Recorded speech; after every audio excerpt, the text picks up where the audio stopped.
छगन भुजबळ यांची अचानकपणे प्रकृती बिघडल्याची समोर माहिती आलेली आहे। तातडीनं त्यांना मुंबईच्या दिशेने रवाना करण्यात आलेला आहे। आजचे सर्व कार्यक्रम त्यांचे रद्द करण्यात आलेले आहेत। या संदर्भात अधिकचे अपडेट जाणून घेऊयात प्रतिनिधी अभिजित सोनावणे यांच्याकडून। अभिजित, भुजबळांची प्रकृती बिघडल्याचं समोर आलेलं आहे।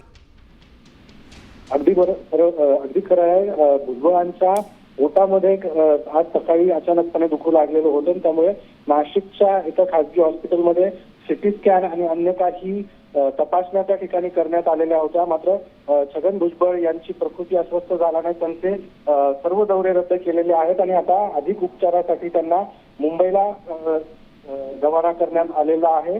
पुढच्या काही तासामध्ये छगन भुजबळ मुंबईमध्ये पोहोचतील आणि त्यानंतर मग मुंबईमध्ये त्यांच्यावर खासगी रुग्णालयामध्ये उपचार केले जाणार आहेत। आता सध्या सर्व कार्यक्रम छगन भुजबळ यांचे रद्द करण्यात आलेले आहेत आणि छगन भुजबळ जे आहे ते आता पुढील उपचारासाठी मुंबईकडे रवाना झालेले आहेत। अभिजित, या आधी देखील त्यांची तब्येत बिघडलेली होती, सध्या आता त्यांची स्थिती कशी असणार हे पाहणं अतिशय महत्त्वाचं आहे। धन्यवाद या सविस्तर माहितीसाठी।